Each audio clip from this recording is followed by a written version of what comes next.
It is 6:53 right now. Let's take a look at the stories we're following before you head out the door. And we start with WAAY 31's Ashley Carter. Ashley.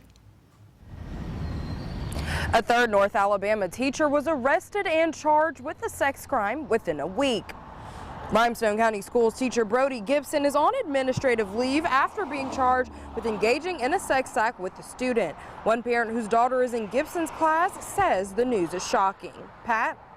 Out in DeKalb County, twin brothers are charged with sex crimes. Dustin and Donovan Dalton were both teachers. Both of them face charges related to inappropriate sexual behavior with students.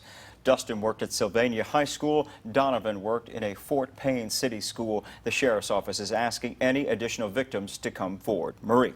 Well, right now, senators on the Hill are preparing for the confirmation hearing for Judge Amy Coney Barrett to begin in just a couple of hours. The 4-day hearing will be conducted both in person and virtually starting this morning.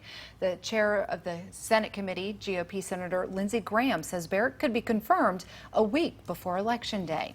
House Speaker Nancy Pelosi says Democrats, quote, remain at an impasse on stimulus plans right now. This comes after the White House offered a $1.8 trillion package. Director of the National Economic Council, Larry Kudlow, says Republicans, quote, would go along with it, end quote, if a deal were struck for a higher price tag.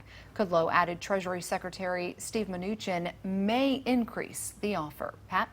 Right now, there are nearly 146,000 total confirmed coronavirus cases statewide. There are more than 2,500 total confirmed deaths. The state is reporting more than 67,000 people have recovered from the virus in Alabama. Sierra.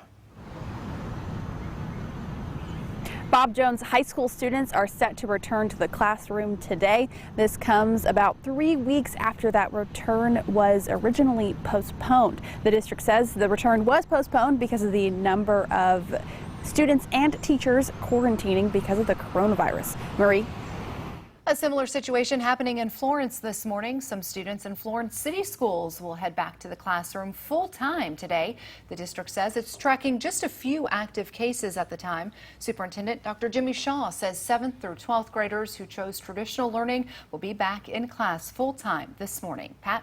2 schools in Colbert County will switch to remote learning this week because of the coronavirus. 5 people associated with the Muscle Shoals Middle School football team tested positive for the virus. At least 4 others are showing symptoms. Students at Muscle Shoals Middle and High School are still on fall break today. They will return to remote learning tomorrow and stay that way for the rest of the week.